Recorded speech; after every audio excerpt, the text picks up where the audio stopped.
My name is Mina Makin. I'm from Egypt. I study at the University of Sheffield my third year, and I head up the Egyptian Society at this university.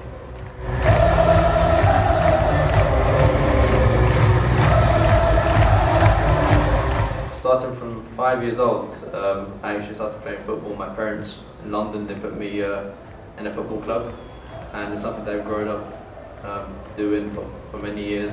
I aspired to be a football player. Obviously that didn't work out because I went into other sports and stuff, but football's always been my passion since a young age. I remember my aunt bought me a t-shirt when I was about 5 years old of an Egyptian player called Ahmed Bilal. He was a very famous player back in the days. And that's when I got very indulged into the Egyptian football. So just going there, even as a young child, going up to the coffee shop, didn't understand anything about why people shouting and stuff. So there's a fact, I don't know whether it's true or not, but drawn or painted in the pyramids is actually some drawings of football. So they say that football actually originated to Egypt. In the Middle Eastern countries, and something I experienced whilst living in Egypt, the way people are united together, it's something that's even experienced in football. So everybody goes to the stadium together, even if we don't know each other. We just meet up, we'll go to the stadium, we'll go and sit in a coffee shop or something and watch the match. Like we have designated coffee shops in Egypt. So for example, in Sharm el-Sheikh called Sports Cafe, that's just for football. I've watched some international friendlies in Egypt, and we have a big passion for football. The Egyptians, they go crazy. Some people are nice and calm and stuff. Some people do the beer rate, England and Germany, but Egyptians, they're very, I don't say violent in such a bad way, but we get very hyped up.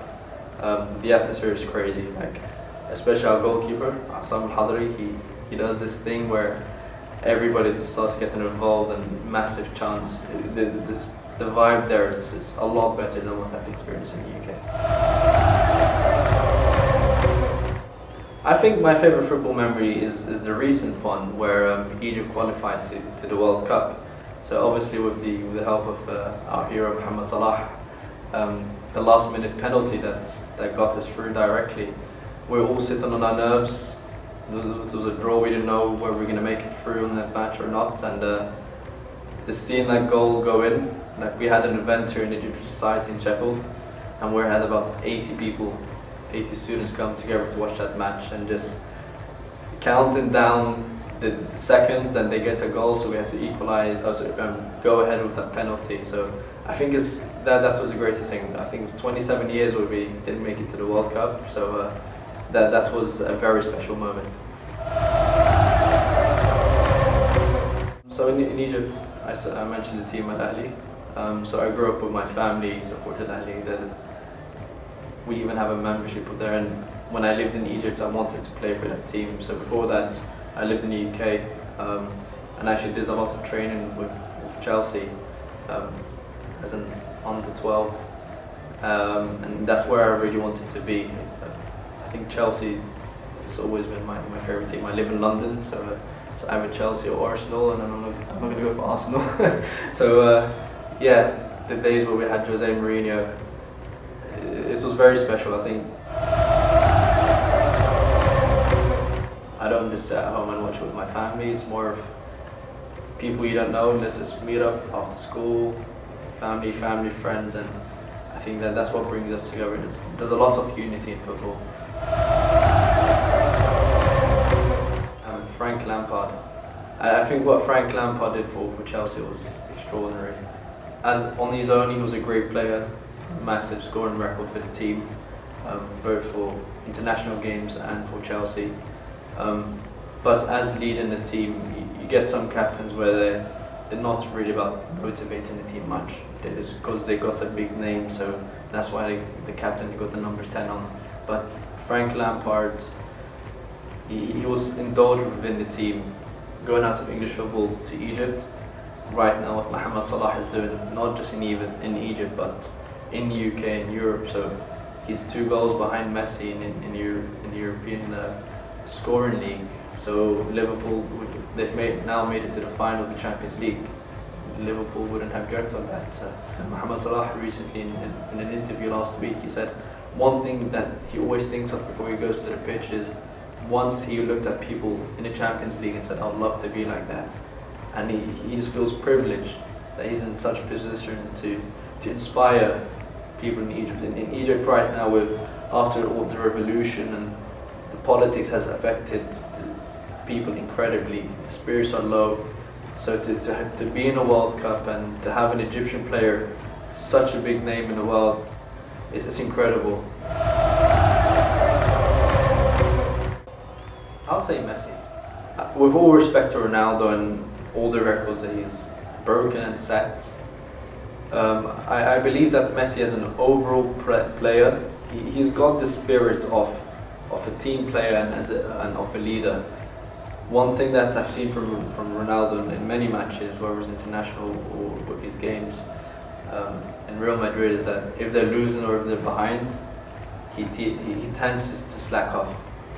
His spirit dips in the team and affects the whole performance of the team, whereas Messi, he pushes the team forward.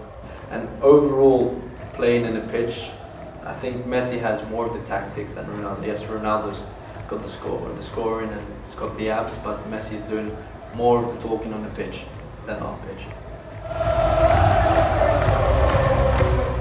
If I'm watching an Egyptian match, then I'm a lunatic. if it's UK sports, then it's a bit calm because I have to be around family. But I think I get very frustrated if we're losing. Like I remember when we lost in the final of the African Cup Nations. I stayed about 2 days not speaking to anybody. I feel like I'm a part of the team when I support. I look forward. Spain and Germany usually do the wonders. I don't think Portugal are at that level this year, especially seeing the match that they played against Egypt. I think I'm hopeful. Like we're into the World Cup, something that we haven't dreamt of in many years. We have a player that's doing amazing things internationally, so just having hope in this person, I think it brings a lot of spirit to me, thinking that Egypt can actually perform and pass the group stages and beat teams like of Saudi and maybe Russia, and progress in the World Cup. If they perform well as a team, which is a bit of a worry. When Mohamed Salah went out in a friendly, the team didn't perform well, and that's a bit of a worry for the Egyptian people. But if they know how to play together as a team with the high level of individuals, I think we can go quite far. I would love to say we'll win the final, but I don't think we're at that stage yet. You never know. The underdogs win a lot of the time. We've seen that in many matches in football.